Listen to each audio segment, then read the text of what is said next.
Confirm and go live. Publish and be damned. Oh. Phil, it is really hot.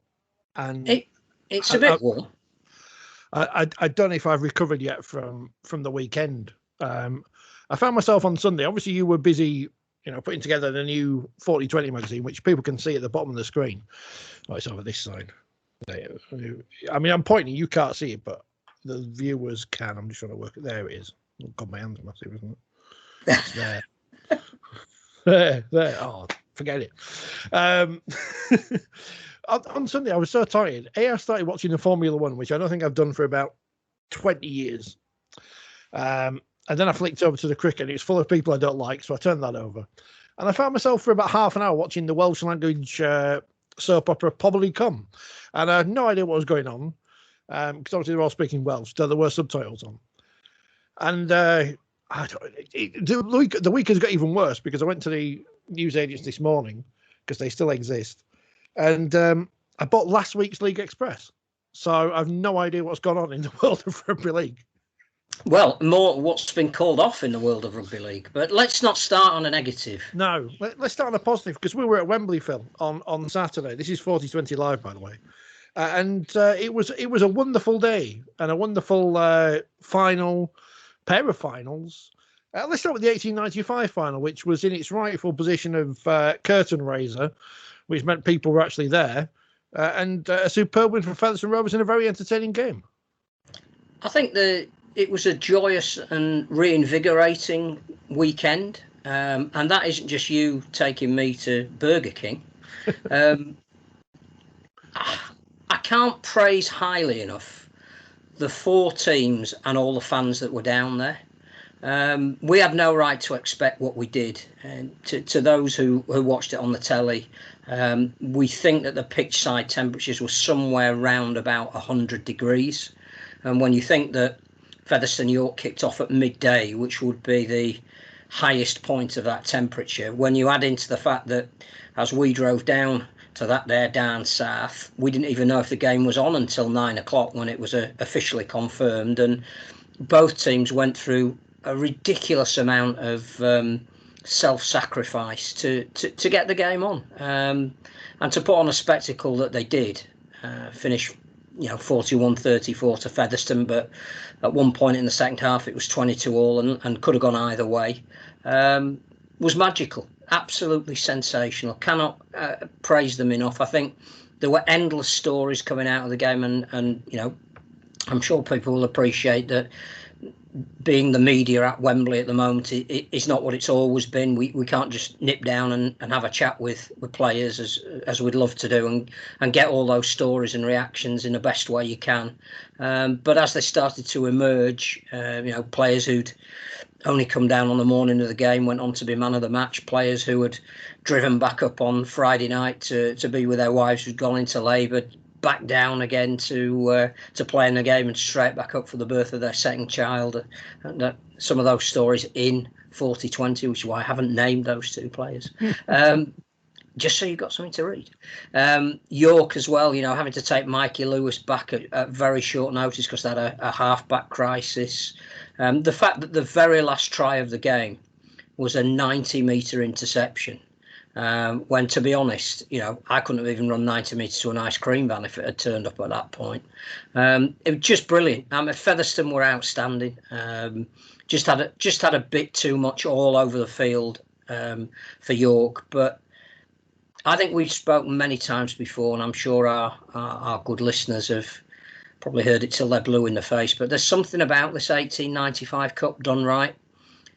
We spoke to a couple of Featherstone fans on our way in, and one of them said, I honestly never thought I would witness a day like this with my club playing at Wembley. And people are realistic enough to realise that this goal of you have to do it through getting promotion into Super League may not be the only way, may not even be the best way. And that if clubs like York, who hadn't been at Wembley since 1931, we saw quite a lot of their fans who were wearing vintage replica shirts, looked fantastic. The Featherstone fans who made up the majority of the atmosphere in the stadium when the game kicked off, because I think there were probably double the amount of them there. Brilliant. I honestly, I cannot speak to high level. We got virtually a point a minute, and I loved every single one of them. Swinton were one of the semi-finalists, weren't they? No, we're going back months and months now. They ain't going up into Super League anytime soon. This is the only chance they're ever going to get of going to Wembley. You know, it's a great competition. It's in a great place now. The first year when they put it on after the final, I know that was logistics. They couldn't do anything about it. It wasn't as good. At least this year, people would come in as the game was going on if they're supporting Saints or Castleford, and could enjoy the closing stages of an exciting game, which Featherstone were, York dragged back into it for various reasons at the early part of the second half.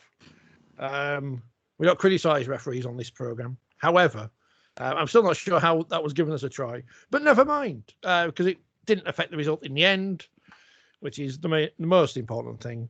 Featherstone get to go back. I don't know if they're going to do an open-top bus tour like Saints did just to spoil the result of the men's final. But, you know, they've got all the right to do so.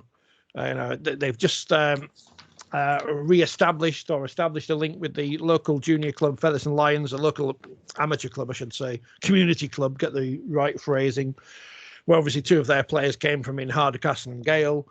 So that's obviously and that's in this post elite academy debacle era. It's important that clubs like Featherstone, who probably haven't got the resource to run their own academy, do have established links with major amateur stroke community clubs in their area who can provide talent for them, as they have done with those two. So all around, it was good. It was a good final. The best thing was on the day. You worry about York going forward. I mean, you should talk about York now, because they've got some big games coming forward, because they're at the bottom end of the table. We mentioned last week Oldham resurgence possibly under Brian McDermott. We don't know yet, because they've only played one game, and they played Bradford, who are obviously a top side.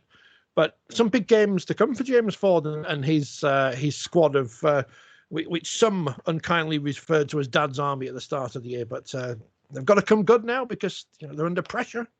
Well, yeah, possibly under pressure. I think there'll be the pressure to just move away from the bottom of the table. I don't think at this stage, the way the season's gone, there's a realistic hope that they can hit the playoffs. I think just going back to what you were saying about Featherstone and why it's so important for a pathway to be established. I mean, I can't imagine what Jacob Doyle would have felt waking up, Sunday morning, realising that he'd scored 2 tries at Wembley. I think that might have been his 4th game. And then you look at his teammate, Joe Summers, who makes his debut at Wembley. I mean, how many players can say we made our debut at Wembley? I mean, I know Kevin Dick made his Challenge Cup debut in the final in 1977 in tragic circumstances, but fancy launching your professional career at Wembley. And I just think for a club like Featherstone, in some respects, that's as if not more important than aspiring to be somewhere where, if the same were to happen to them that seems to be happening to Lee this year, in the longer run wouldn't do them a huge amount of benefit, which is not to deny them the opportunity if that's the way the system works. But I just think we saw something different in the 1895, a different route for championship clubs or part-time clubs to remain absolutely sustainable. I know York's ambitions are slightly different, and we'll talk about their women, no doubt, but they had a fantastic result last night, was it last night? I can't remember. Was it Monday night? Yes, it was. Because unfortunately, I don't know what day of the week it is. But if you add in what they're doing on the women's side with the new stadium, they've got the chance really to appeal to a new. I mean, I don't know who York will have taken as guests to that game on Saturday, but to be able to ring up a corporate sponsor and say, would you like to be our guest at Wembley, and to see the team perform heroically but not quite well enough. I'm driving back from that going, and who do you want the next cheque made out to? You've got a foundation, you're building a women's team, you're part of York St John's University. So again, you're linking back into higher education, the community that you come from. Where do I sign up to be part of this? And sometimes it is, I mean, we undoubtedly will talk about the state that Super League is currently in, and it's going to be another week where we probably have more games called off than we see, and we're reaching a critical point on the integrity of the season. But when you look at, I'm going to use this as an example, and people say, well, he would, wouldn't he? Leeds published their accounts last week. And we know, whether people like it or not, that with the access to the facilities that they've got, with the corporate work that they can do outside of Rugby League, that probably they are, in terms of economics, the biggest club in the sport. They lost 1.25 million on the back of losing over $1 million last year. They're projecting losing 1.25 million again next year. Now, I get that what builds their business is perhaps not the same as other clubs, but when the one that is the biggest in terms of economics is struggling in that way, why would you want to throw a York or a Featherstone into that environment when they can play at a level whereby if they get days out at Wembley, if they get grand finals of their own accord with kudos, a trophy and money attached to it, that is another way. And I thought, coming back on Sunday night, Saturday night, that one of the real positives to come out of the 1895 Cup was that it does show that these clubs can operate on the basis of sustainability in their own right. If they then want to become a full-time operation and play at the bigger table, that's fine. But it shouldn't be determined solely by how they do over the course of a season. And I don't know how many people watched it on the red button, but if you get the chance to see it again, I'd watch it, because it was heroic, it was brilliant, it was wonderful, it was all that's best about Championship Rugby League, which doesn't, of course, mean that it automatically will get a television deal on the back of that. Yeah, see, halfway through the game, people saying, "Oh, it shows you how entertaining the Championship can be," and I hope other broadcasters are watching. The problem is, the entertainment level doesn't matter. If you watch football and if you watch the Euros, lots of football is actually rubbish. It's not very entertaining, but the reality is people want to watch it. So whether we're talking about the Premier League, which is obviously great, and although it does have its crap games, to be fair, it does. Yeah, millions of people want to see Burnley versus Brighton, just to upset all the Burnley fans watching. But people still want to watch games in it's called the National League now, not the Conference, as they always call it. And that's got a TV deal because people want to see those games. And if there was the wider public interest in the Championship, it would be on TV. It's as simple as that. I always use ice hockey as an example. And you compare the media coverage. Very rarely is there a news story out there on BBC Sport, for instance, about actual games. The last two stories have been the guy who was tragically killed the other week and a player who's come out as gay yesterday. But there's nothing about actual matches because they're not interesting enough to people. But human interest stories are. We need to create stars. I tweeted this yesterday. We need to create stars, whether they're in Super League, the Championship, Women's Super League, League One, PDRL, LDRL, Wheelchair Rugby League, whatever. And we need to create stars based on their actual talent, because human interest stories only go so far. It's all right, the story now about the NHL player who's come out as gay, but are people going to watch ice hockey because of that? No, it's just a story. We've got to stop catering to Take a Break magazine readers. We actually need people who actually will put bums on seats, not necessarily in stadiums, but will pay Sky to watch our product, or whichever broadcaster, our league, pay a fiver to watch West Wales versus Coventry or whatever. Because we need to sell stars. People want to see celebrities. That's why TV is full of utter rubbish formats with celebrities put on there. Cooking with the Stars, which is MasterChef without Greg Wallace and with a lot of adverts from Marks and Spencer. Johnny Vegas is on there. God bless him. He's the only one, we've heard of. But it's full of vapid celebrities. We haven't got enough vapid celebrities in Rugby League, or we haven't created them yet. So we need to do it. See, there's another very good point here, which will link into the Challenge Cup final and something that we spoke about again on the way home.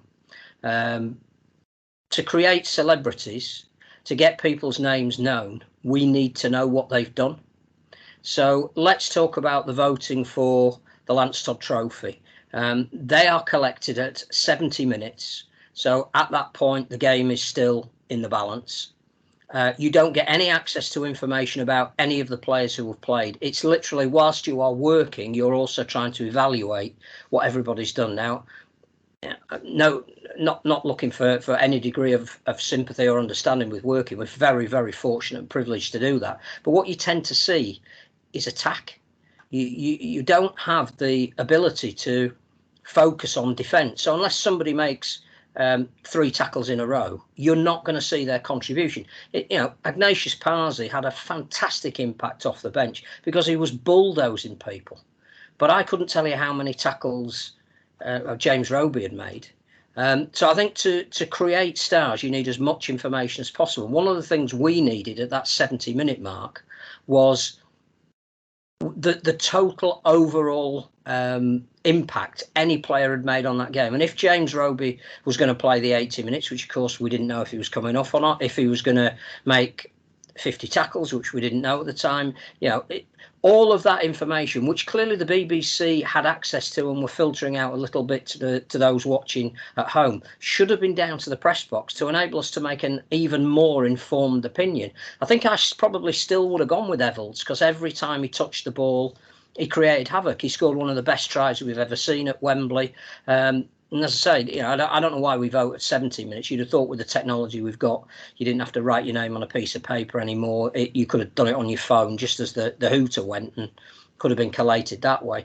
But we only get partial pictures. If at the end of that game, we'd have got the stats, and we could have said how amazing James Roby, 80 minutes, 40 tackles, how fantastic that even on a losing side, Paul McShane, his opposite number, highest tackles in the game, 85, whatever it might have been. That's how you build stars. That additional information is, if we'd have been able to say, X made 178 meters or whatever it was in that heat and ran at a speed of 33 miles an hour, or what? Do you know what I mean? Whatever it might have been, that's the additional information that makes stars. And we talked about this before, but it became absolutely apparent when people said, how could you possibly not vote for James Roby?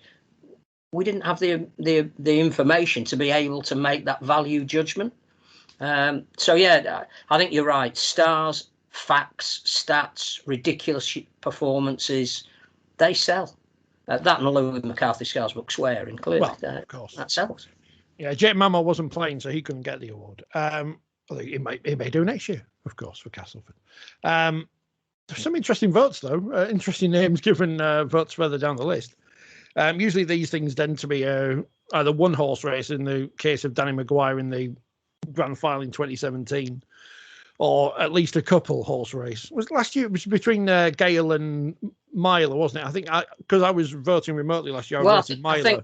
I think Helens was in the mix as well last year. And a lot of people seem to think Gale should have won it last year because he dropped a goal, because I thought he was fairly anonymous for the rest of the match. But that's not a criticism of Luke Gale. His team won the final last year. I thought Myler had the bigger impact on the game over the 80 minutes. But that's irrelevant. I voted for Helens as well.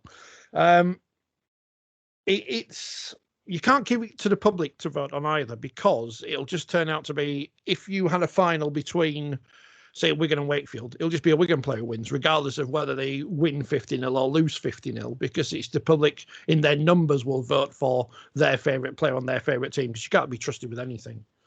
As we've seen many occasions on Try of the Week, which just gets given to whoever puts the best social media campaign together.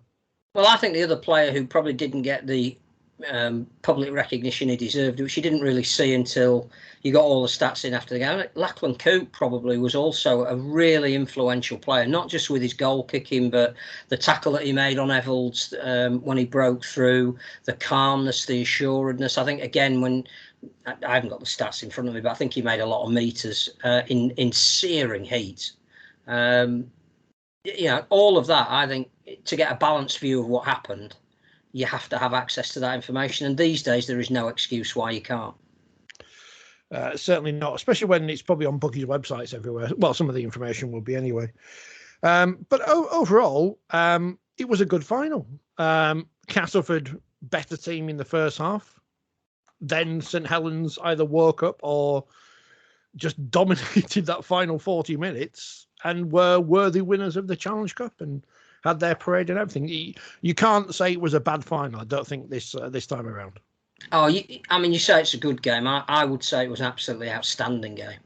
I think that's a game that we didn't have any right to expect when you know how hot it was there and we were in the shade. The fact that so many players towards the end were going down with cramp just tells you the amount of effort that they put into that. Must have burned all the salt in their bodies.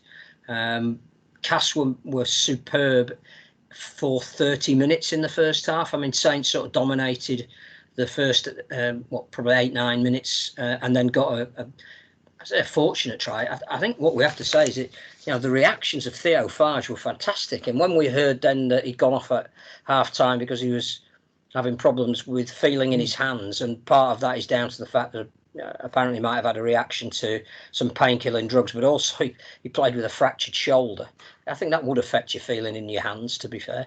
To regather the ball low down and score was a phenomenal achievement. But Cass were fantastic, hit back absolutely brilliantly to the half time. Looked as though probably they needed the first score after half time. If they'd have got it, that might have been enough for them.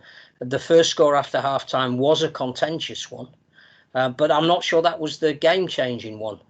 Clearly, it psychologically makes a difference when your coach tells you coming out of the dressing room, you need to get back into this game quickly, and within a minute you have, and everybody's looking around going, should that have been a try or not? It was the next try 6 minutes later, I think, that turned the game, and that was down to quite wonderful piece of anticipation from Jack Welsby to realise that he could crab across the field and create an overlap out of absolutely nothing. And Welsby and Parsi off the bench in that second half, I think, were the difference.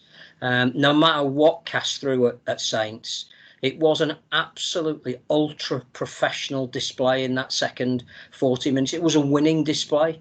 They still showed glimpses of a great football. Certainly the Makinson try, the manner in which was created and finished was superb. But they didn't shut the game down. They just made sure that Cass got absolutely no opportunities.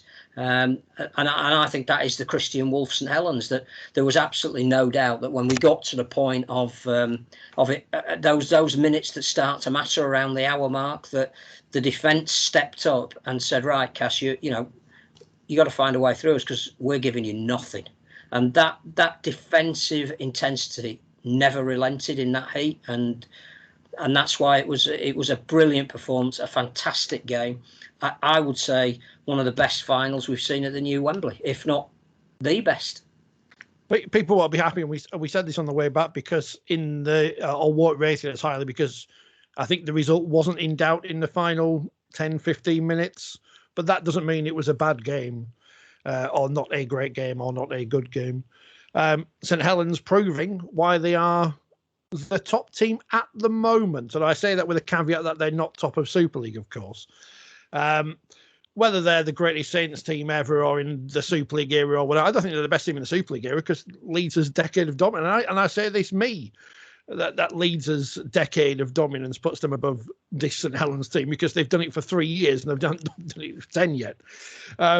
Lachlan Coote leaving is a good thing for St Helens. I know some people are upset about it, but it means Jack Welsby will probably play more, and he's a very exciting talent. He's the kind of person perhaps who could make in to some kind of superstar. It's going to be interesting to see how Saints evolve. Well, I think there's big change at Saints. Clearly, some of that is salary cap related, and you're absolutely right. The Lachlan Coote signing is perfect for both parties. It enables him to leave at the very top with Saints, in the knowledge that the guy coming in behind him is just a really special talent. To win a grand final in the manner that he did, and now to have a major influence on a Challenge Cup final, and not even yet be guaranteed a starting place every week, just shows you that they had to find some way of getting into that lineup. I think, again, you look at Kyle Amor, who scored the last try. There's a chance that he might not be at St Helens. We know that James Bentley is leaving. Theo Farge apparently is leaving. Kevin Aguama may not be offered a new contract. They've got Lewis Dodds, who couldn't even get get into this 17 that everybody is telling us is, one of the great young talents in the sport. So they will evolve. And I think that was what was important to them as a group. We talked about the Darryl Powell story last week, and it was an important motivation for Cass, because that 80 minutes was a legacy for an era, not just for a season. But for Saints, I think their motivation, talking to a couple of them afterwards, was that they knew this group was the last opportunity. And they wanted to put a landmark on the fact that it was 13 years since they'd last won it. And, let's talk about how good James Roby is. He scored 13 years ago, still going to get ridiculous, absolutely, amazing. But the majority of that team had never won a Challenge Cup with a Saints shirt on. So it meant a lot to them. I did get the chance to have a little chat with Forty20 columnist El McCarthy Scarsbrook of the London Parish, and he could barely speak. He was so emotional, not just because he'd won the Challenge Cup, but he wanted that group of players to be remembered for the best of reasons, and they now will be. So yes, I think that was a defining game for St Helens, and that group, and there will be a different St Helens next year, and legacy comes from, can you do it with 2 or 3 different teams? So you talk about Leeds, the team that won the grand final in 2004 was probably 2 or 3 teams down from the one that in 2017. So, Saints do that, then they're absolutely deserve to be accorded the same kind of accolades. Not sure where Cass go from here.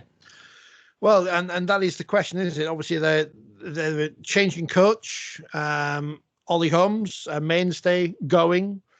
You'd think some of their older players would retire at the end of this season. Or go to Bradford, which in some respects is the same thing. Well, they might like it there because it's a shorter part anyway. They're used to that playing at Castleford. So there is going to be major change at Jungle, and bar the League Leaders Shield, which we should not decry, because when Saints pretended to be excited when I lifted it a couple of years ago, we rightly rounded on them. I made a gif of myself holding up a plate because that's how they dealt with it.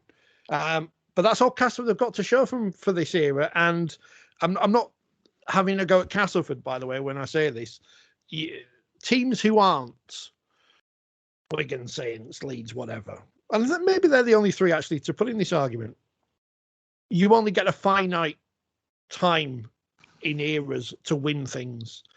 Hence why I'm still annoyed that Scott Griggs didn't kick the ball out, because not that Wakefield would have gone on and won Super League that year, but we'd have got to the playoffs possibly, and we ain't going to do that again for a while. And Wakefield had their great era in the 60s and nothing since. So a bit bitter about that. My nephew got 7 years old, gets to see the Cass play at Wembley, let alone all the rest of the family who saw Fev play there. And I'm still waiting to see Wakefield. But you get a finite time if you're not a club with money and resource and everything behind you. And Castleford's time, perhaps, has been and gone. Well, I said it after the grand final in 2017 to Mark, and he's mentioned it on the programme. That was their chance. And we all know the reasons why. To be at 3 finals and not win any of them, it is a shame, because I think that era, which is coming to an end, deserves something on the honours board other than the League Leaders Shield. Something that is clearly presentable in a trophy cabinet. Doesn't look like something you might serve the chairman's afternoon tea on. Is a measure of a team.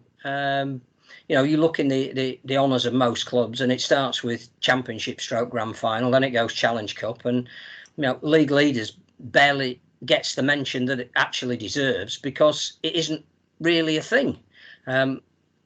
It should be, but it isn't. It's not how we measure things. I think the interesting thing for Castleford now is Darryl can't do any more. He has revived them. He's taken them from almost being in danger of relegation when he took over to being respected and admired and playing a brand of rugby that is associated with a team that means absolutely everything to him. And if they hadn't yet decided who his replacement was going to be, I would say the very, very least that should happen is he stays on till the end of the season. The likelihood is, when you look at the league table and you look at the fact that, as we speak now, their game in Catalan is probably going to be off this weekend, that they will not make the playoffs.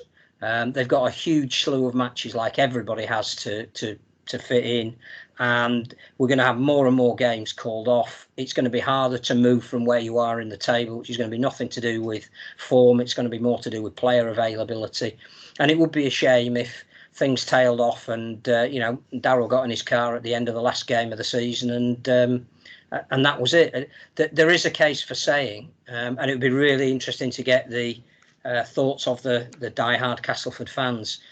Would it be in everybody's interest if Darryl left with honour now, and Lee Radford could come in and effectively have a longer pre-season for next year? He can evaluate the players that he's got at his disposal. He can start playing maybe the way he wants to play. He can pick some players in positions that he sees for the future. He can maybe give the younger talent that he rates a bit more of a run.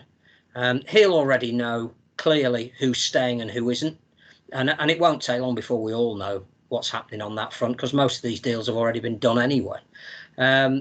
Is there a case for saying that Cass now say that we look to next season and we bring in the man who we've chosen to be at the helm, and that was our 80 minutes for this season, and we gave it our all. We couldn't really do a lot more. We came up against a team that on the day had a better bench than we did, that made more of an impact. My only thought about Castleford's team selection was probably brave to go with 4 forwards on the bench in that heat. I think if you need to change a game late on, and you say it wasn't in doubt to the last minute, I mean, it was only more than one score between the teams 9 minutes from time. So they were still in it. But, let's pick a name totally at random. If a Danny Richardson type figure was on the bench, and clearly you've got to be in form, and you go on for that last 10 minutes when the game is still in the balance, and you come up with something that perhaps other players don't have in their repertoire, just so you're offering a difference. Wellesby was that for St Helens. I don't know. Hindsight on that is a wonderful thing, but I don't think Darryl could have done any more. I don't think he could have got any more about the team out of the team that he selected. I think they were all primed. They were all ready to go. But is it now with, maybe 10 games of the season left, if they get that many, to give Lee Radford the reins? Yeah, interesting times at Castleford. As we were trying to work out on the way there and the way back, Mr. Kellner, all 4020 magazine fame, loves that aping the Norwegian commentator thing, meme, whatever it's called, trope. And the only famous people we could think of from Castleford were Henry Moore and Viv Nicholson, which, as Mr. Cannon would say, one's for the teenagers there. So if anyone's got any famous people from Castleford, because there's lots from St Helens. He came up with another one. I'm trying to remember who it was. Because I mentioned was this at 4 a.m? So I mentioned that to him, and he said, yes, but there's... who was it? I have to go back now and listen.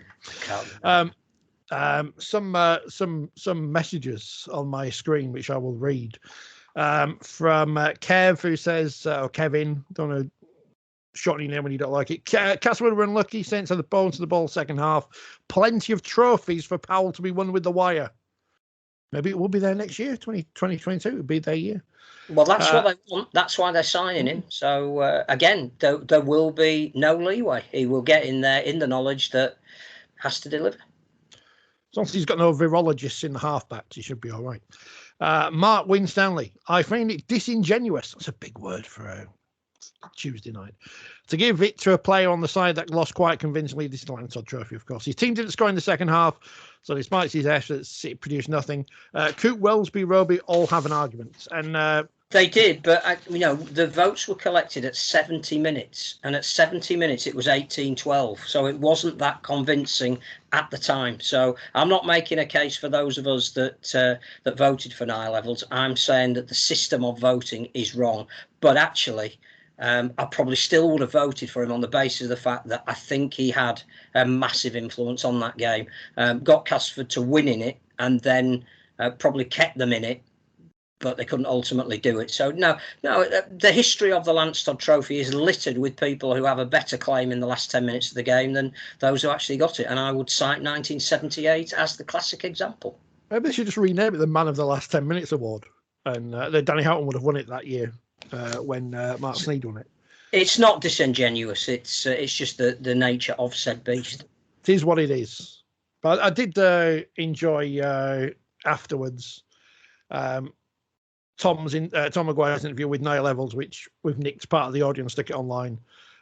Very much in the style of David Coleman, but he won't have known that, because I very much doubt Tom's watched that clip of David Coleman and Don Fox from 1968.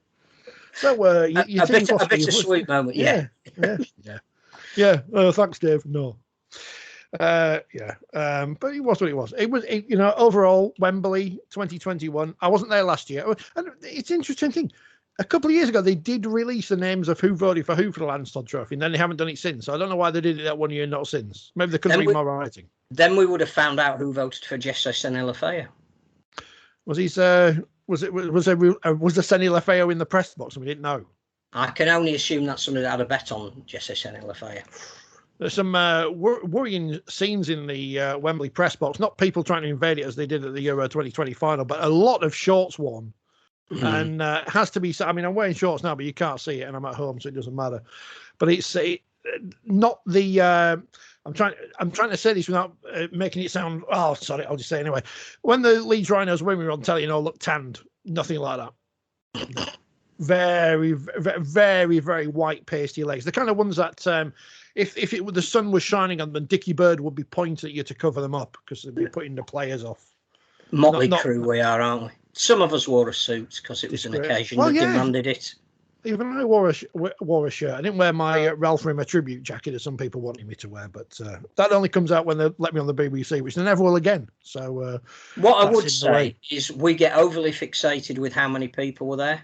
I don't care how many people were there. It was a fantastic occasion for every single person that was there, and every single person that was there deserves enormous credit for making it sound like the stadium was full. The atmosphere could not have been any better. We beat ourselves up. Oh, did they get 45,000? Did they sell every ticket? I'm not bothered. Everybody who turned up made that a fantastic occasion. And for that day alone, we presented ourselves magnificently. We were so good that even Keir Starmer liked it. Sir Keir Starmer. Well, there you go. How many sirs were tweeting how much they'd enjoyed the Challenge Cup final? I don't know. Marcus Rashford's not a sir yet, so I don't think he was watching because he's the real leader of the opposition. We know that. Tyrone Mings, Shadow Home Secretary. Shall I come to Graham's point? I will do, because Graham, you frequently get in touch with this program about this point, and I'll explain it for you now because I've explained it before. He says, how can you say if people wanted to watch Championship rugby, matches will be on TV? How does that square with media-driven Women's Super League? Fans aren't interested, but it gets on TV. Well, here's the point, Graham. When we threw our hat in to the Women's Rugby League boat just after Super League launched, Women's Super League launch, that is, and we tried to get the rights, and we had them for a brief period, and got the Challenge Cup final on the BBC website and such. We did that because we saw how the world of sport was turning. And there was a much more coverage of women's sport than there'd ever been before, outside of things like tennis or athletics or whatever. Women's football, women's rugby union, women's cricket, all on TV, netball. And our theory was, why shouldn't Rugby League have part of that pie? Because there's obviously a interest in covering women's sport for whatever reason. And it might not be because of the level of interest, but it has been decided that we're going to cover things, and we thought we should be part of this bandwagon. I think that's fair to say. I said it when Danica was in the other week. Is our coverage on this channel on YouTube above the interest perhaps in the public at the moment? Yes, I said it was. The reason for that is we get the access.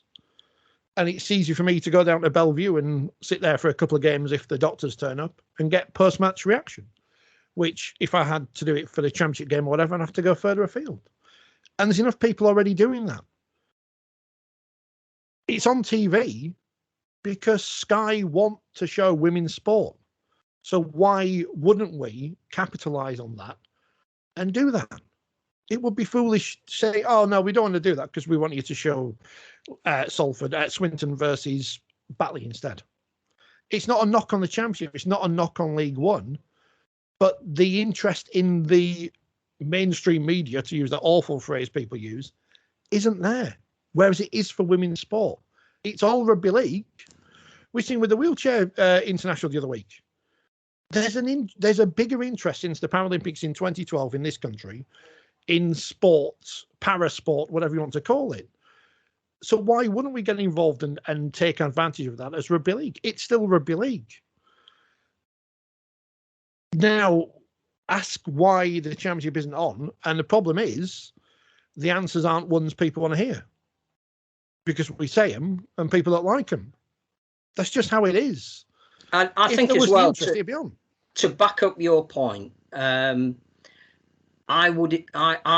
would be very, very surprised if the RFL haven't offered to the likes of Twitch, which we've seen then transferred onto Sky Sports as a highlights package, the opportunity to pick any of their product. You know, the RFL need to sell the Championship and League One and make as much money as they can at the moment because of the parlous state of the finances in the game that basically mean that even they're holding their hand and cap out to Super League to try and get some money. What was picked up by the broadcasters was the women's element. And the only reason they picked that up is partly because it's a developing market and a different market and in tune with their market, but also because it's a developable product as well. That if the standard wasn't high enough, and we're not talking about any given game on any given week, but if there wasn't credibility behind what they're putting out in the women's sphere, Twitch wouldn't take it. There's a million other sports out there that they have heard of. There's a million other variants of the sport. You know, they do an eating contest if they thought that was going to bring them viewers. But what they looked at was actually there's something in this women's sport because A, it's good, and B, it's developable. And you can make very quickly, you can get personalities out of that sport. You can start to get a feel for it. It leads into a World Cup. Virtually all of the women that we're seeing on television at the moment, we'll have a chance. We'll be seeing them again in the World Cup. You know, it might even be that some of them are playing for PNG or Ireland or whoever it might be. But the women will become more and more recognisable. The product already has a status. Are you clearing out the bin? Remember, I've got to plug in my laptop. And I think, you know, with the greatest will in the world, the Championship to broadcasters doesn't offer that. And whatever we think about the resonance beyond rugby league of names like Featherstone or Halifax or Batley or Dewsbury, they're not as saleable as a Super League Leeds versus St Helens women's clash. And that, again, is that, you know, why are people looking at Toulouse as being marketable in the Super League? Because actually that's the whole essence of what Super League is about, or it was when it was set up. And the issue of what's happened to Lee this year tells you again why there is scepticism about teams that are playing at part-time level in the competition below being able to be credible when they get promoted. The women's game could be ended. We've said we thought they might have even made a mistake going to 10 teams. We could see why they wanted to, but there was going to be a slight distillation in quality if they did, and that's proved to be the case.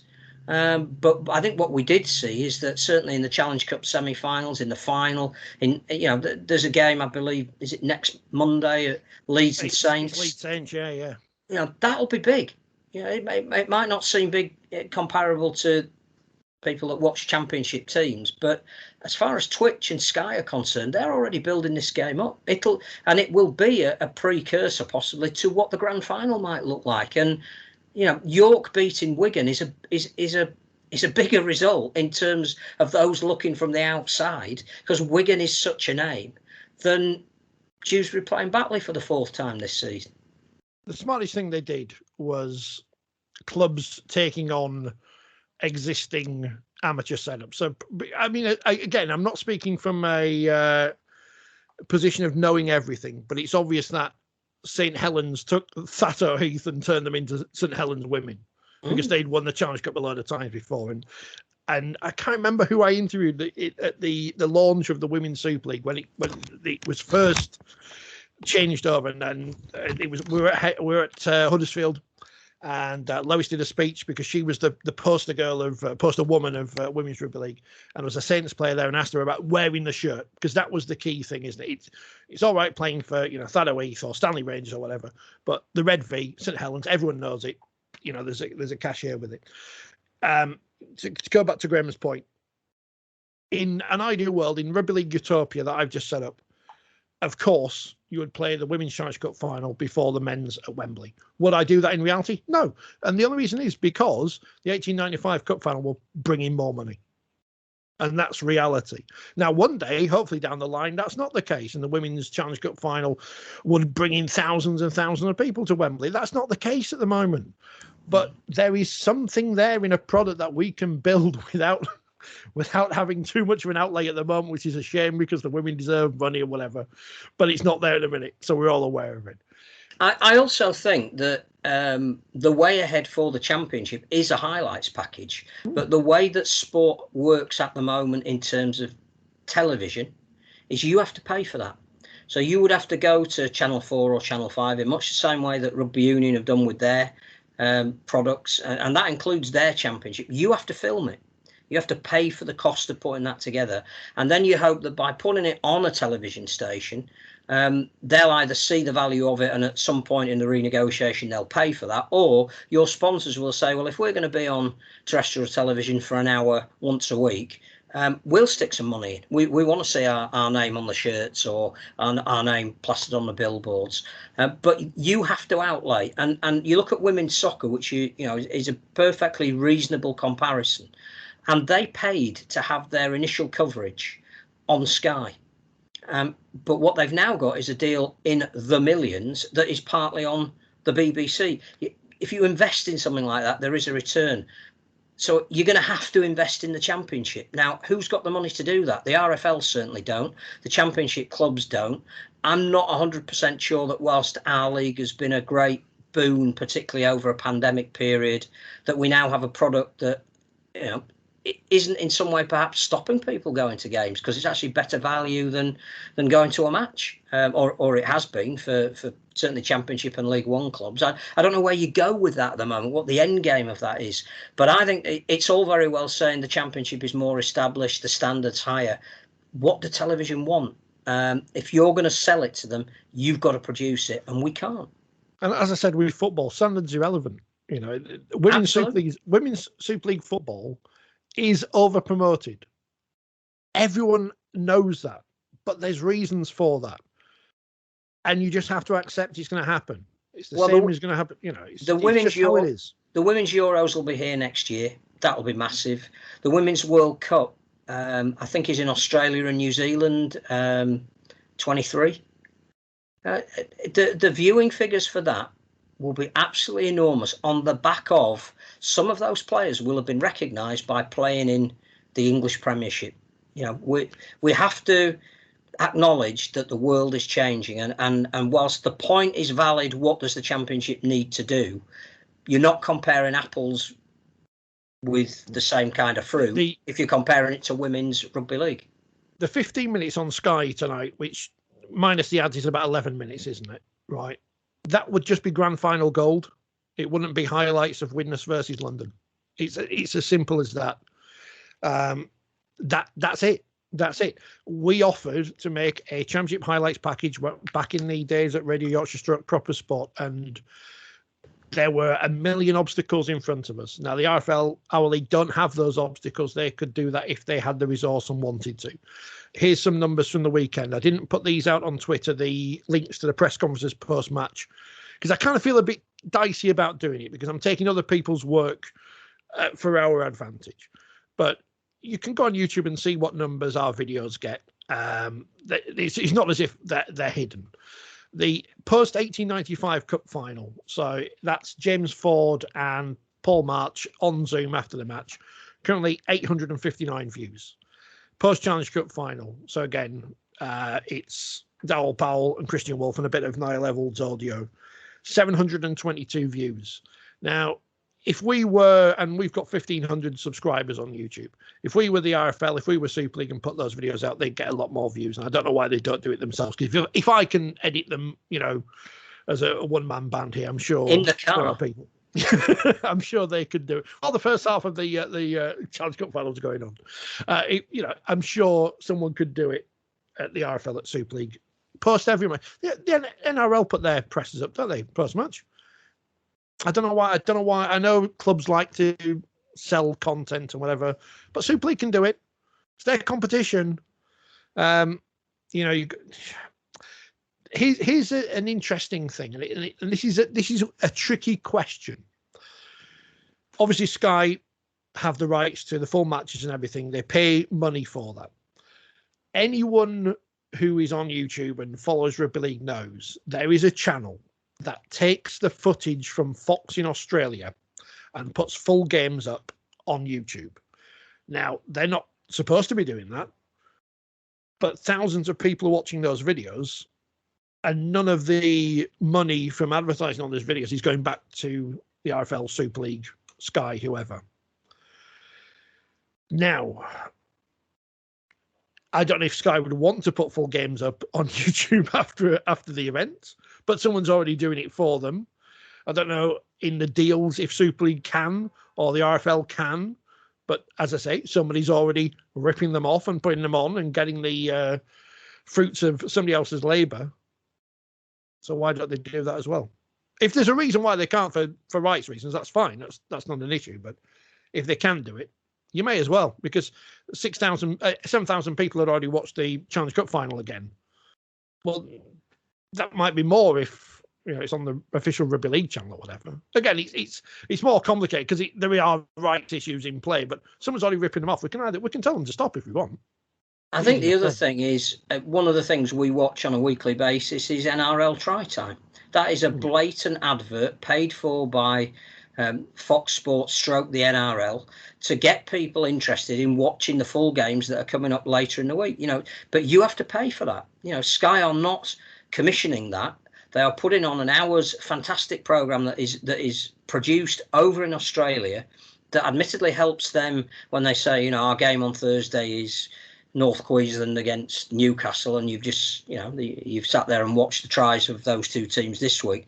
But it's not as simple anymore as just saying how good is your product and it deserves a place. You've got to find a place. You've got to pay for a place. And, the point made is a valid one by our correspondent, but sadly, that isn't the world we now live in.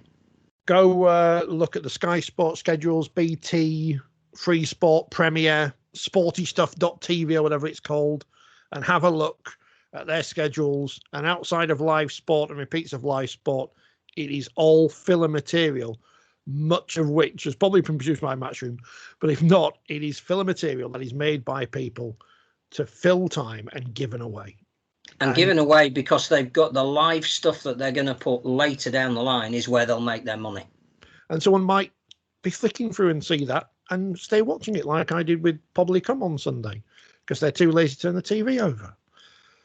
But we have to do that ourselves. I don't want to criticise whatever our league is doing or whatever, but these are the things that will get people interested. As I say, going back to making stars out of people for their abilities, not because what they have and haven't done off the pitch in the past and come back from. But that's going back over old ground again. 22's just sent us a message. It's got 9.1 thousand views now, the Challenge Cup final, the full coverage on YouTube. So again, that whether those numbers are good or bad, I don't know, but it's still 9,000 people which are watching something. They obviously want to watch it, and it's been put on there not through legal means. And you can make two arguments. You either say, well, we stop it, and well, we're stopping people from watching something and they might become paying customers in the future, or we do it ourselves and we cut out the middleman. And that's the, and again, we might not be able to do one. So is it beneficial to do the other? We may see it as free advertising for the sport. I don't know. It's you can look at it and say, we'll turn a blind eye because actually it's a good thing because we can't, it's a tricky one. It's a tricky one. A lot of questions from Robbie Rhino. Robbie, hello, welcome. What do you think Super League can do to get more games on every week? Bloody COVID. Get rid of COVID. Get rid of COVID. How do we do that? Well, it's finished now, apparently. Freedom Day. Yeah, it emigrated on Sunday night at midnight, apparently. So that's good. Apart from all the teams that can't play this weekend because they've got it. I don't think we can do anything, can we? No, I mean, we're just going to have to limp to the end of this season, I'm afraid. I thought getting through last season was a terrific effort, particularly as it was all behind closed doors. I think this has been a harder season, and I think that there's a really interesting point coming up that these will be the first games where there is no restriction on crowd. I suspect not only will a lot of people not be there because they still don't feel comfortable going into a large crowd, but there's a lot of people who are still isolated, who are suffering from the effects of having COVID. I don't think we're going to get thousands of people turning back up at Rugby League. The hope was that, when the restrictions are lifted, which originally was going to be a month ago, the virus would be under control and it would be like the end of World War II, and everybody would want to be at a sporting occasion, and we'd go from 4,000 and everybody distanced to 18,000, everybody hugging each other. It's not going to be like that. It really is not going to be like that. And I think that paves the way to more economic pain for every single Super League club. I think the budgets that they've done this year included having a lot more fans than they're actually going to get. There's also the rollovers of people who are still owed all their matches this year and possibly even some into next year. And that will roll into, I probably won't renew my season ticket. I might go and pick and choose some of the games that I want to go to. But I've virtually had 2 years without value for money through nobody's fault. But it's a hell of a thing to then ask them to pay for a third year. So I suspect there are even more difficult economic times around the corner, and the answer to the question is the one that everybody wants. We have no idea. I think we just need to get as close as we can to a grand final that will be having an ending as good as the one last year, but it'd be sod's law in rugby league terms that we'll probably get to October and things may not be as dire in terms of the infection rates as they are at the moment. And Castleford will get there because they deserve to, because they're the best team, and then only 20,000 people will turn up anyway. You can't help but feel on Saturday, after the 1895 Cup final, we got away with it. And that's for no fault of anyone. We just somehow managed to get through. Although we do think, as we sit here, and again, unless something's happened in the last hour, that both Saints and Cass won't be playing this week because of outbreaks of COVID in the camp.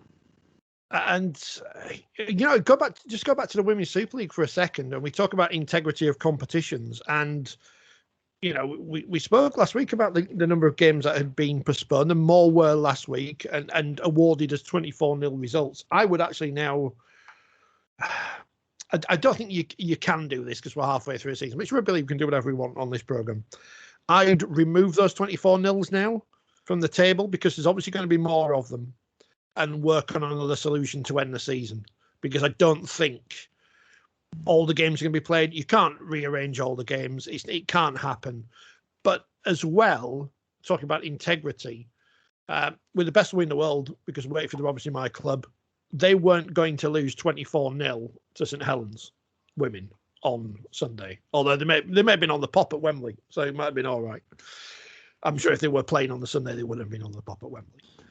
Leeds Rhinos women would have beaten Huddersfield by more than 24 points on Sunday, but didn't play. And those results, and York being awarded a couple of games, again, not through any fault of their own. The integrity of the league table is massively compromised, and I think they probably do need to work out another way of finishing this season. Do you know what I do now? And I've been thinking about this because there's no point us even trying to preview the games this weekend, because as we sit here, we don't even know if they're going ahead. The players. I would now look and say the maximum number of weeks we can possibly have is, let's say, 10 between now and the end of the season. Let's redraw the competition.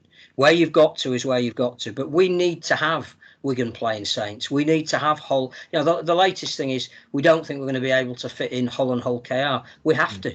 Those two clubs desperately need that, because if there's one game that, under unrestricted crowds is going to have the near to capacity attendance that every club needs at the moment, it's those games. And because we don't play teams an equitable number of times in the year anyway, change everything. As of this weekend, stop trying to play games on a Monday night when teams have played on a Thursday, and just look at the fixtures and say, Wakefield need to play Cass. So that game has to be scheduled, and we have to have a week between games, because if there is going to be a COVID issue, then if we've got matches so close together, we are going to lose them. We do need to say what works for every single team that's left economically. And even if we do get to the point of having magic weekend, forget the fixtures that have been drawn already. Let's have some fixtures there that can make lots of money for all the clubs and get more people there. And at the moment, I just feel that we're just trying to avoid the mines in the minefield. We know they're there, and every so often they're going off, and there's nothing we can do about it. I just think we need the kind of leadership that the World Cup has shown, where they basically said, we know there are some issues, we know it's not cut and dried that everybody's coming, but we're telling you now it's going ahead. And that's leadership. And I just think somebody in Super League needs to say, as of the 1st of August, everything's rescheduled. This is who's playing. This is when they're playing. We've spoken to Sky. We can guarantee them that games will be on if we only have them every week, rather than if we try and have 2 or 3 in a week. And we want to give them the biggest and best games possible. So they are going to get a whole derby. We are going to get Wigan playing St Helens again with an unrestricted crowd.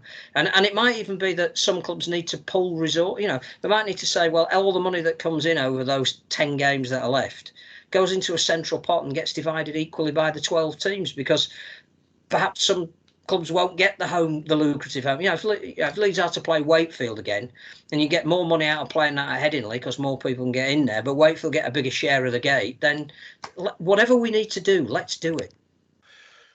Before I forget, fully in favour of nicking things from other sports. From football, should certainly nick the Champions of England. You'll never sing that if you're a Wakefield fan next time we play Castleford. That game when we played a couple of weeks ago was terrible. We don't play that again on the telly. I don't know. You see that, but that's the other thing. The standard is that game was terrible because it was Wednesday night. Yeah. I mean, again, how many clubs this week already have not named a 21? Now they may well be waiting for people to come through protocols, and we'll end up with a squad of 21. But how does it keep looking when Hull have named 19 this week so far?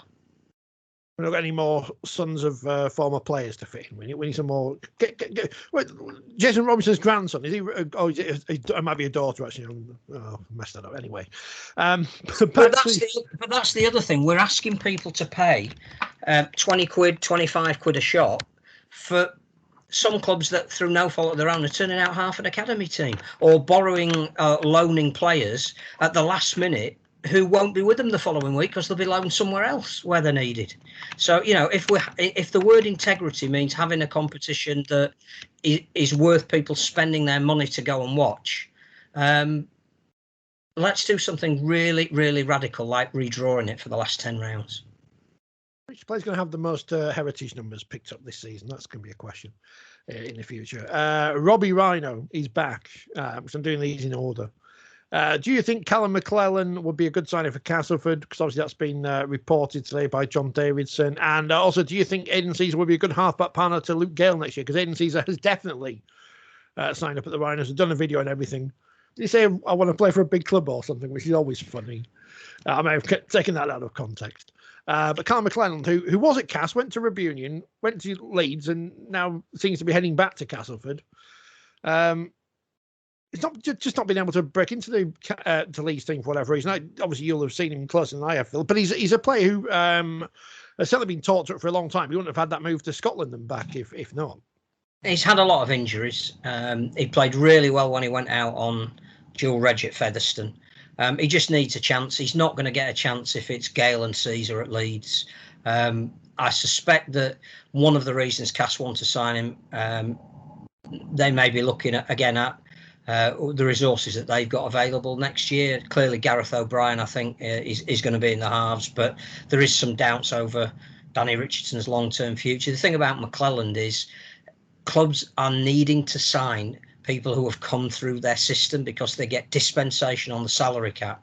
And that helps in any number of ways. So the fact that he's come through the Tigers system means that in terms of his value on the cap, it'll be relatively little, which gives them space to go and sign other players as well. So it's a great fit for Cass. He deserves the chance to try and fulfil his potential that he showed there as an academy player. I think, again, that is a move like Lachlan Coote going to Hull KR that works for all the parties involved in it. As for Caesar and Gale, that'll be interesting because there is more similarity about the way they play than there is difference. So it'll be really interesting to see how they integrate. But clearly Robert Louis was departing. There aren't too many halfbacks who are available of that kind of quality, and Leeds have stepped in and signed him. So interesting. I think Leeds have got a great back division that needs unlocking, and if that partnership can do it, don't want to talk too much about Leeds, but when Rob Louis came back the other week, they looked different because they had a bespoke standoff playing. The more halfbacks you can have in your team that are actual halfbacks, the better your three-quarters and fullback are going to play. So I think that's a great signing for Leeds and a really good signing for Callum McClelland if he goes back to Cass. Can Aidan Caesar play for the second 40 minutes of a match as well? I think that again is a bit of a misnomer because that second 40 minutes have both been against the same team. And I think what it says is we're not giving enough credit to the team that played so well in the second half against them. So, yeah, there are clearly some issues about you falling away in the second half, but maybe part of that is to do with the opposition played so damn well in the second half, a little bit like St Helens did at Wembley. No, because it's about slagging off Leeds, and you get more clicks for slagging off Leeds and praising Catalans because they're foreign. Stuart has already watched the final again. He was at Wembley on Saturday. He wanted to watch it from a different perspective. It is different when you watch it on TV. It is different. Wembley's huge. I don't think you can understand how big it is without being in there. Certainly pitch side, it is just ridiculously big. 22 says 9.1 thousand people have watched that video now. So again, that's money we're not getting. JWoww TV, I think. Why is the RFL so bad at promoting the Challenge Cup and X Factor players? And what did you think of the ticketing prices for the cup final? Remember when did they give those extra thousands of pounds to the likes of Johnny Lomax and then never seem to do anything with them? And again, that's not a criticism of Johnny Lomax or any of the other players, but they never did anything. They weren't in the Mail on Sunday or anything. The ambassadors. Was that what they were called?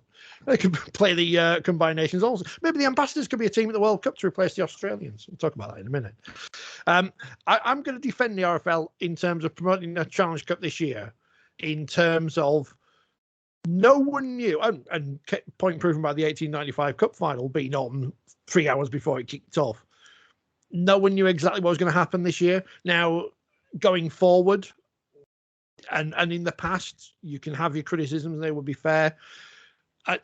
I think this year they'd be damned if they do and damned if they don't. Because if they spent a load of money on marketing and then no one was allowed in, it's money thrown down the toilet. And I think again, people will criticise the BBC's promotion of it.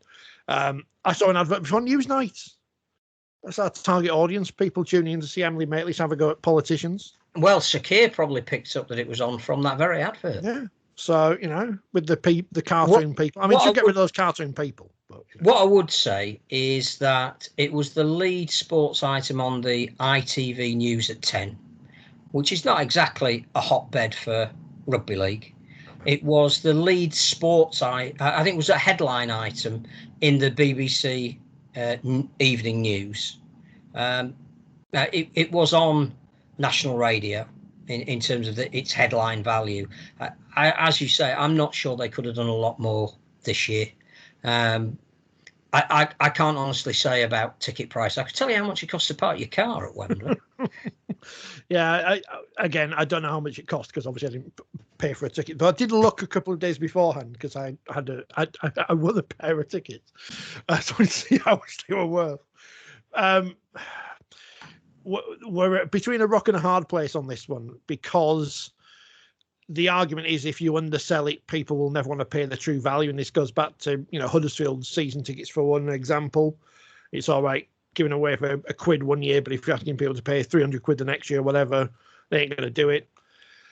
So you want to make them affordable to everyone, but you also don't want to make them too cheap where people think, well, you know, I'll just wait till the week before and get them on Groupon, as has happened in the past, of course. But you also don't want to make it too cheap that people don't see it as a premium event who are not in our bubble. So it's like going back to the World Cup. You can get cheap tickets for games, but you can also get premium tickets for games. It's always difficult. And I know we've come off a year where a lot of people won't have worked as much and won't have as much income. And you are asking a lot, as you say, you know, to park at Wembley's expensive, to go down to Wembley's expensive, everything about Wembley's expensive. Yeah, but it's relative, isn't it? Because if you make it an event, nobody says, oh, the tickets for American football when it comes to Wembley or Spurs is expensive, because you made it such a desirable event. You know, 140,000 people went to the British Grand Prix. I didn't hear any one of them say, nah, yeah, but the tickets were expensive. They just went, where can I get a ticket? I need to be there. So I think what we need to do is, I think that the Challenge Cup final will move to its May slot that was earmarked for it. It'll be easier to get schools and parties down there. Once you get, again, that feel of the 1895 Cup lends a different angle to it, more people will want to be there. The price of the individual ticket becomes less of an issue. I don't hear people who I know have bought tickets for the Arsenal semi-final for the World Cup saying, yeah, but it's a bit expensive for it. They're saying, I want to be at Arsenal. That I may only ever go to that stadium once. It may be England in the semi-final. That'll be a fantastic day out. I want to be there. The Copper Box with the wheelchair guys as well. There are people already saying, not how much is a ticket, but how do I get a ticket? And that's why we need events, and promote the event. The ticket price becomes less relevant. We discussed this a couple of years ago on the programme, because I remember bringing it up as a point, and we mentioned it on Saturday on our journey. The one thing missing this year from Wembley was the schools final. And I'm not sure people missed it, because as great as it is for the kids playing and, you know, the experience of playing out on the field, Featherstone versus York may have been more important to the future of rugby league. I think the kids need something. I mean, clearly, obviously, one of the reasons it didn't happen this year was we haven't had a champion school. So, you know, very difficult to get to a final if schools haven't really been playing any competitive sport for close on 18 months. But champion schools will be back. And I think what we used to find was that the day before in London, there used to be loads of schools finals, and the kids paraded around the pitch after the schools game had been on. I think, you know, even that tradition went, and it moved up to Warrington on a midweek. So we need to find a slot for the kids, and the kids need to play at a venue where it inspires them to stick with the sport. So again, to use the Kevin Sinfield analogy, it was playing at Wembley at the age of 11 for Oldham schools that made him sit down afterwards and go, wow, yeah, if I could make a career out of this, that would be something. He did all right, I think, as well, when he decided that's what he wanted to do. So I think you can't play it before the grand final at Old Trafford, because I think the plan will be to have the women's grand final before the men's grand final. I think that is a desire that will maybe happen, although there's still a case for saying if you keep the women separate, it gives you an extra event. But I do think we do have a ground now in Headingley whereby if you had any school kids playing at that before a match that had 10, 15, 20,000 people there, it would be the kind of unforgettable life experience that would keep them in the sport. So I know we've said it before, I still think it's a marketable aim. We have to have a championship grand final at Headingley. And you could imagine, can't you, if it was Featherstone against, I don't know, let's say Bradford, that there might be 10, 12,000 people there. And if you put a kids' game on before that, you're in the right arena. You're in the right facilities. It means something. There's a history about that venue that I defy anybody to stand on the pitch and look around those new facilities at the moment and not feel inspired when nothing's happening. But to do it, you know, when there's a big crowd in and be the undercard to that, sell the idea of of filming it to Sky if they've got the championship final or whatever, however you do it. We have to find a place for it. But I think you're right. We're not going to get 3 games at Wembley now. On the 1895, for the future of the sport, is more important than the kids' game. I hate being right on things. CG says, speaking of COVID issues, players spouting rubbish on social media is becoming extremely tiring. Freedom of speech is an important thing, CG, unless it's freedom of something you don't agree with, and then it's not good. You think the players will have learned, wouldn't you, from what happened last week? But obviously some of them haven't, and not to the extent of that person. And I understand he's had his right of reply, which he's entitled to do. I've not listened to it because I've got no interest in listening to what he says, because I think, it's painfully obvious. For other players, obviously Jake Truman sent out a tweet last night, which may have been foolish because, people have replied to him saying it's not just the flu, because everyone in some way has been affected by this. Jake Truman doesn't tweet that often, so it was bizarre that and I'm using him as an example because I'm assuming CG, that's what you're referring to. And if you're not, I apologize. He doesn't tweet that often. So why would you decide to tweet about something like that? I don't know. Other players tweeting about, not being tested anymore, so, games don't get called off. The problem is, yes, it's annoying for the players to miss games and the clubs.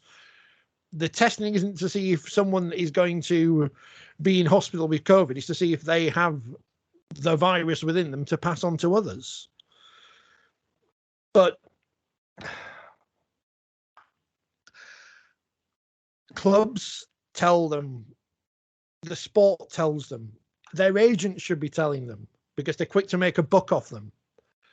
And if they don't listen to those people who guide their careers, there's nothing more you can do, and they have to face the consequences. Because I use myself as an example, because I am myself, I have tweeted things in the past which I've been told to remove from other jobs, and I've been happy to do so because I don't want to lose work because of a silly tweet. And it's nothing. I've never posted anything I would say was offensive or wrong necessarily, but it was not prejudicial to my work, but it wasn't seen as favourable to my work. So I was happy to remove it.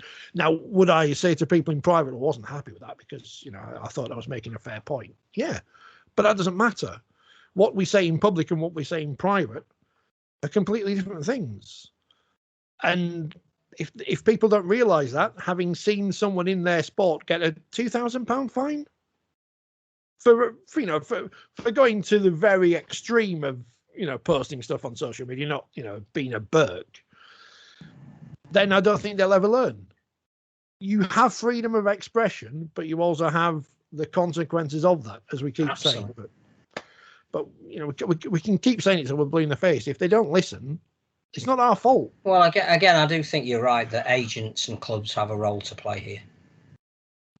Just don't be on social media. If you keep it on WhatsApp with your mates, and if they leak it, well, more for them. As Kevin says, you've got to be careful what you tweet now, even if it was years ago. Yeah. Look back for your tweets. You can do it. I haven't been too unkind about Gavin Henson, so I'm all right. Chris says, any thoughts on Salford potentially leaving the AJ Bell Stadium to Salford City FC's ground more late in 2022? They're in a pickle here, aren't they? And again, it's not necessarily of their own making, but as I said before, it does show you the value of having your own ground in terms of destiny. But Salford do seem to appear to be a club at the moment who they had all that great goodwill going forward on the pitch for getting to the grand final, getting to Wembley. But off the pitch, they've still got a lot of big questions to answer now. I think their executive chairman, Paul King, said Moor Lane may be their option if the AJ Bell decides not to be, and they might have to take a step backwards to build the foundation to move forward. I don't know what other choice they've got, to be honest. I mean, we've got this ridiculous situation at the moment where there's a team in Super League that can't get a ground and doesn't know where their home will be in the near future. We've got another team in the Championship that just signed a brilliant deal with Wimbledon for their future and are getting on average 250 people at the moment. So I don't know. There is no easy answer. I suspect that Moor Lane is an option, but to leave the AJ Bell They would need some kind of financial compensation, I think, if they could, to just set them up and make sure that there was a legacy from having been there. It would be such a terrible shame. But then there's issues about the money in Salford at the moment anyway, and moving to fan ownership, because since the days of a benefactor who some lauded, they may have been left debt free, but they've not been able to attract significant investment in the meantime. And people still believe in him. The World Cup is coming still at the minute. And everything is all systems go, as it should be with the World Cup organisers, because they can't just say, oh, we'll stop it for a bit and then wait and see what happens. Teams are coming over, hopefully, in October and November to compete for 3 World Cups, which have been everywhere in the past week. They were at Wembley. They were outside number 10 Downing Street, where some blonde fella was stood next to them. I think he was emptying the bins. Was the cat? Were they on the open top bus? I don't know. I saw the Super League trophy was on the open top bus, wasn't it? There's some interesting sights on the open top bus. But Cold War Steve doesn't see them. The World Cup is going on. I know some people weren't happy with the fact that it was at 10 Downing Street, and they've only put 25 million quid into it, though. Yeah, we all have our opinions on the Prime Minister, and it is what it is. There's a lot of political clout on this World Cup, so there you go. It is what it is. But it's been promoted. People can see it, and we still don't know what's going to happen with Australia, or whatever. But we have to plan for the World Cup to go ahead with them or not. And I still don't buy into this argument. All right, so for us, sticking asterisks next to it, whatever, doesn't matter. For people outside, they don't know. People who bought tickets to the Rugby Union World Cup, as I said the other year, they didn't know. People who go to the pub every February for the Six Nations, they don't know. They don't know who any of these players are. They're just going to the pub because it says Six Nations, come watch here. The cricket thing that's starting this week, the 100, which could be one of the biggest shambles in the history of sport, or the saviour of cricket. It could be up there with Alan Stanford's Super Series. You all remember that? Delivering helicopter. By helicopter, yeah. Yeah, with all those cricketing legends, Ian Both and Viv Richards, they're all still there going, yeah, this is great. It's the best thing ever. And where's he now? I think he's still in prison somewhere. But we will know if it's not proper Australia, but as Steve Mascord said, proper Australia went there necessarily in 1995, and that was the best World Cup ever.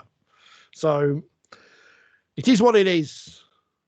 I think there's a lot of debate about this, but the fact is, when you've got the British Grand Prix, when you've got the Open Golf, when you've got Wimbledon, when you've got touring cricket teams, when you've got the Olympics, which as I saw on the news the other night, lots of people in green and gold were getting off a plane to go to the Olympics.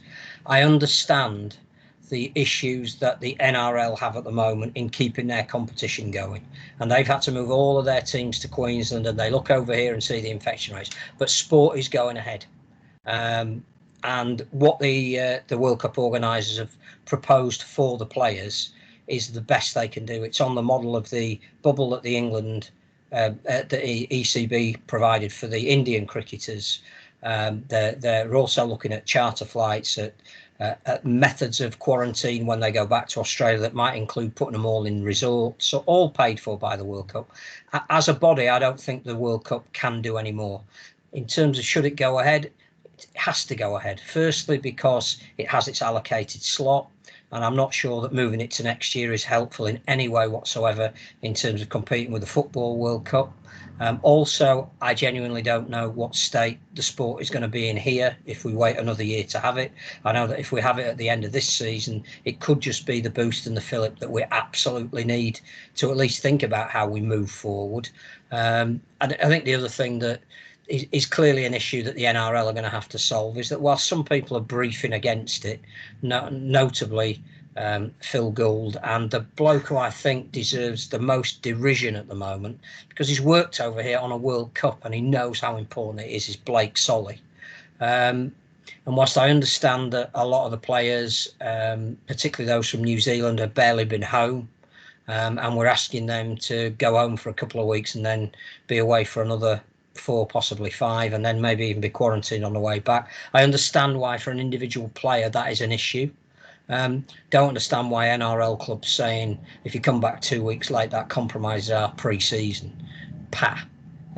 You look at what Trent Robinson has said. Look at what James Tedesco has said. You look at what Jerome Luai has said about wanting to be part of it. How, you know, it's going to be really interesting for the NRL whether we think Australia are going to come or not. Trent Robinson has given his players a license to come, and other coaches do. Then there becomes a real difficulty for the NRL in stopping other players that say we want to go from going. Now, clearly the NRL pay their wages, but technically the IRL can demand the release of players for an officially sanctioned tournament. So if the players say they want to go, they will not be in breach of their club contract.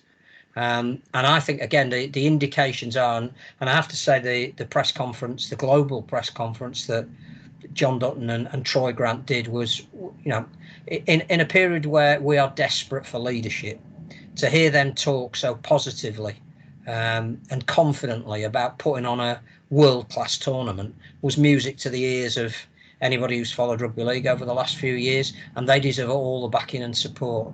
It may happen, it may not happen for reasons that they cannot control, but to say it's going ahead, absolutely 100% the right thing to do. There's always players injured that don't play in the big tournaments. There's always players out of form that don't get selected. I'm not bothered who comes. I'm just bothered that we have it. Liam G, who I assume is Liam Gallagher, says, what's to do with promotion and relegation this year? Don't know. We could be like Rugby Union and just say, you know, we'll have one up and no down. Nobody's saying it's changed at this time, but of course, if Toulouse win the championship, they well decide they don't want them to come up, because this is rugby league. This is rugby league. If we should call the programme, this is rugby league. I did ask Mr. Davey that very question. He said, as far as I know, nothing has changed. That's the current acting executive, whatever he is, of Super League. The man who's running the competition. Yeah, who would clearly be the last person to know if there were any changes. Give him a ring. You got his number. Kevin was surprised at York's facility up there with the best in Super League. Nice little stadium, isn't it? We've been there for the women's semi-finals. It's good. Michael says the AJ Bell stinks. It's across the river from a waste processing facilities. It stinks. That's just a review. That is true, but it's a good facility. It just smells a lot. Well, it doesn't. Its environment does. Liam also says Toulouse have more chance than Fev though, surely. Well, yeah, but you can have a derby between Cass and Fev and Wakefield, can't you? So Fev have more away supporters than Toulouse. And as we know, away supporters are the key performance indicator, the key matrix in these things. Speaking of, we spoke about X Factor players and stuff. The programme I posted yesterday, England versus Wales from '98, which was the rebirth of, or part of the rebirth of the national teams that weren't Great Britain, does point out Phil Clark as one of the attractive stars of Super League. So, as indeed he is now with his balanced and measured analysis. Yeah, on the telly. Oh, big fans of it. I've not watched the TV coverage at the weekend, so I don't know if it was good or not, but I assume it was. I'm told it was great, but I haven't seen it either. No, it's just rugby on the telly.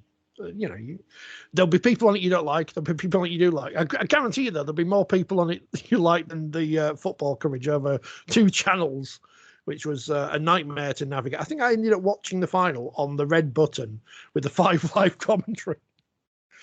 Mark Chapman doing an excellent job there, as I'm sure he did on the Challenge Cup final as well. I mean, we can go through the results from last week if we want. I have to go onto the Rugby League website, because if you just joined us, I went to get the League Express from the paper shop this morning and bought last week's. So I've not read any of the letters page this week, but I'm told it was great. Catalans 27, Leeds 18. So Catalans again. Second half performance, blah, blah, blah. They were really good. We should not underestimate how good they were. And what they've got that they haven't had in previous years is patience. They don't suddenly panic because they go in 16 points down at half time. They are dominating the way they want to play in the second half, and it's really paying off for them. They've got some hugely talented players. They've got a great balance in their squad, which perhaps they haven't had before. But as a unit, they're looking absolutely formidable at the moment. And COVID now means they're great away from home as well at home because they had to play all those games. Well, they've won majority of their games away from home this year. They've cured their travel sickness. Salford beat Wakefield, so back to the moaning and groaning, 24-14. But again, I think to be fair to both teams, getting a match on was the biggest priority. Integrity, Phil. 7 players, didn't they? Integrity, Wakefield. That's our middle name. Well, integrity. The thing is, I get that, but if you're saying you've got integrity, you're implying that somebody else hasn't. It'd be very, very interesting to know who Wakefield think don't have integrity. Don't know. I think Michael's blocked me. Yes, no, I'm joking. And Wigan beat Huddersfield, so Wigan are great again now. Because obviously, well, again, scraped past Huddersfield, but the noises coming out of Wigan are buoyant, which I think probably slightly greater than their performances are producing at the moment. But what has gone wrong with Huddersfield?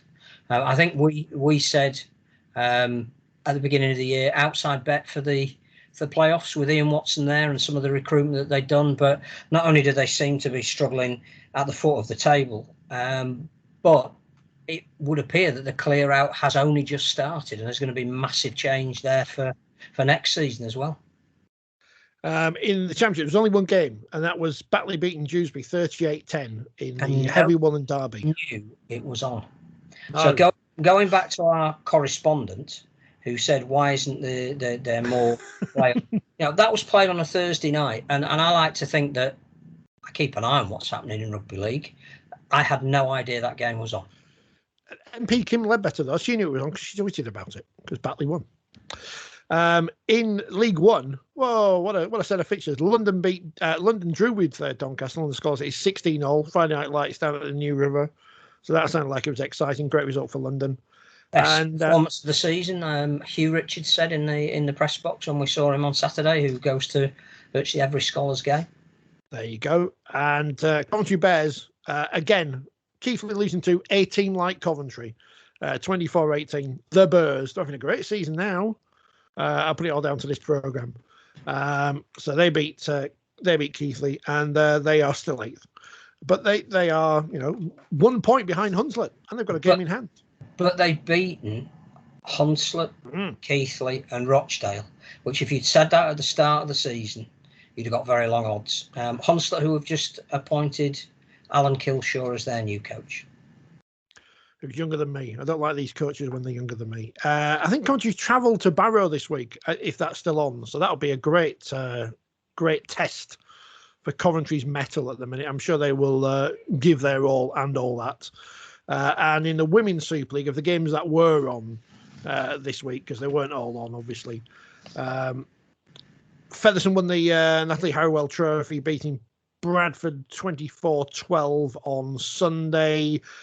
Cass beat Warrington 48-12 on Sunday afternoon. And last night on Twitch, very, very tight game. Enjoyed watching this one. York beat Wigan 12-4. Close match. It was good. How that leaves the league table, I don't really know. I think Leeds are still top because they obviously 7 from 7 for Leeds, although they haven't played this week. St Helens second in the table. Their only defeat is one that they forfeited. Wigan and York now both on 10 points. Are those percent? I didn't know if there's win percentages in Women's Super League, but there's now apparently. And at Castleford 5th on 4 wins, but they've only played 6 games. Featherstone have played 8. It's the league table's a mess, but we'll see what happens with the Women's Super League. And as we say, big game on Monday, 7:45. Well, they say 7:45, but yesterday they kicked off at 8:10, so I don't know why that was delayed. But Leeds and Saints at Bradford again on their illegal pitch, but disrespectful to the players. Blah, blah, blah, blah, blah. So, that's the game I'm looking forward to most this weekend, because A might be on, and B, I've got no idea what any of the other fixtures are. So, I could go on the Our League app, and I've done the predictor, and I think I've tipped Wakefield to beat Wigan. So that's blind faith and panic there. But as you say, there's no point looking ahead to fixtures where they probably, or they might not be, or not probably won't be. Well, they're even talking now that if Castleford aren't travelling to Catalan, can they get maybe Lee or Hull KR there? And Who knows? How can we predict games that we think Huddersfield Hull will be on because it's on Sky? No other game is on Sky from this hemisphere this weekend, so who knows? Well, at least the Olympic starts this week, so with no fans or anything. Have we not got any Olympic connections? Are the Brownlee brothers not there? They're like rugby league. One of them. Are there any other Olympians like rugby league? I don't know. That cyclist didn't do it anymore. There's a lot of Paralympians like rugby league, so we'll be looking out for them when their tournaments start. Yeah. I mean, Hannah Cockcroft was tweeting this week that she'd already bought tickets for the World Cup. There you go. She's famous. I've seen her on the telly. She's from Halifax. Yeah. She's good, her. Is there anything else? I think we're done, aren't we? I don't think there's anything else. No, unless there's any unanswered questions from our good flock. No, I don't think. I mean, that Fev Toulouse game coming is going to be big.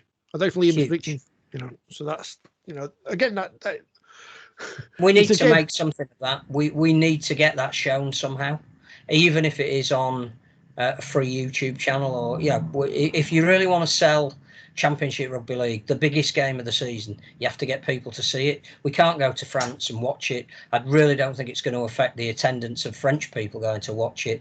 That is the classic example of we have to get that game somehow, even if it's at our own expense, promoting the Championship. Well, you say to the people from the Sportsman who, did the stuff in the early rounds of the Challenge Cup, granted they just took the Our coverage and stuck their badge on it, but it's still the same thing. Give us the money to pay for some cameras and all the other people that get involved, and it'll be good. Or you ring up BN, whose deal so far with Castellan Dragons has come to an end, and say, look, we'll pay you to cover the Toulouse Featherstone game, but in return, would you mind showing some more Catalan matches this year, please? I mean, as Liam tells us, it is at Post Office Road, the Millennium Stadium, which I still can't get over. Looking forward to that one. It'd be good. Again, I'm gonna have to listen to it on the radio or something. If Fev give their commentary away on YouTube again, I'll listen to them. But we've got to find our own deals for our products and take our best product and sell it. And if that is going to be Fed against Toulouse, I suspect that Featherstone won't lose out in terms of people that want to see that game live, particularly as they're the 1895 Cup holders. The Cup, can't we?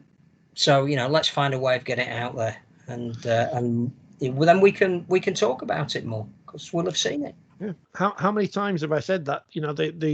The fixtures they have chosen to show from the Women's Super League, some of them have been terrible decisions.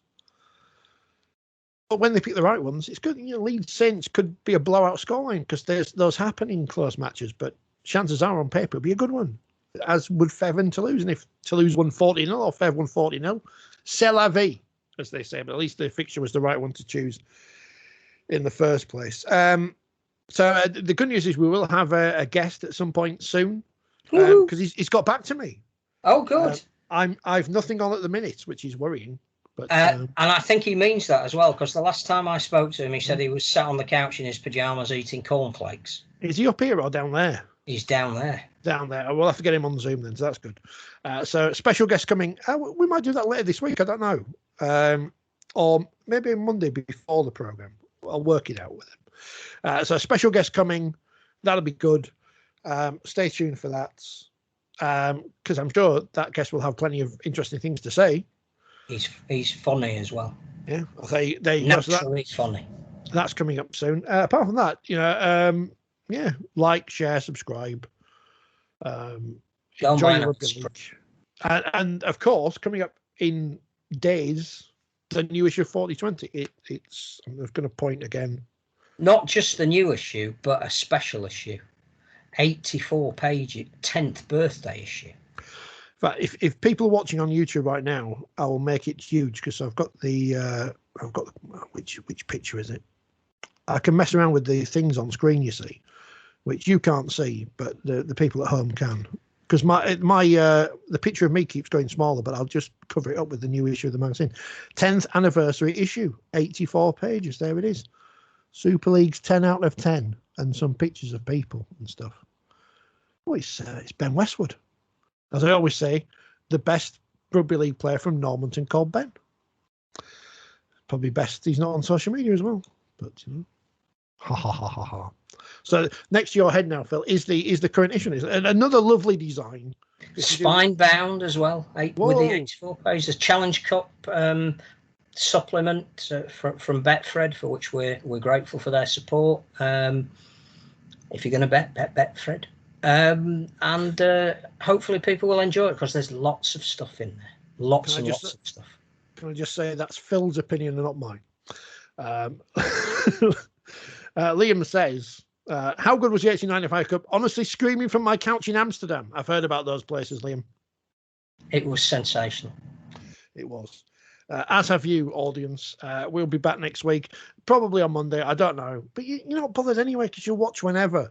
And most people listen to the podcast anyway. Interesting. I looked on the Apple podcast charts, because there's a rugby section. And the people can't see me now because I'm hidden behind the 4020 magazine. I'm not moving it. It's like the top 50 rugby podcast episodes of, and in the top 50, I think there were 3 rugby league episodes, and one of them was us. So, you know, it's not bad. It's all right. You know, we're doing okay. Take that. We'll take that. We will. And any male grooming products that want to advertise with us, because we're in the top 50, feel free. But unfortunately, we're still behind Brian Moore. There's nothing we can do about that. But there you go. He's more famous than us. Right. We'll catch you again next week. Enjoy the rugby league. Buy the magazine, and we'll see you next time.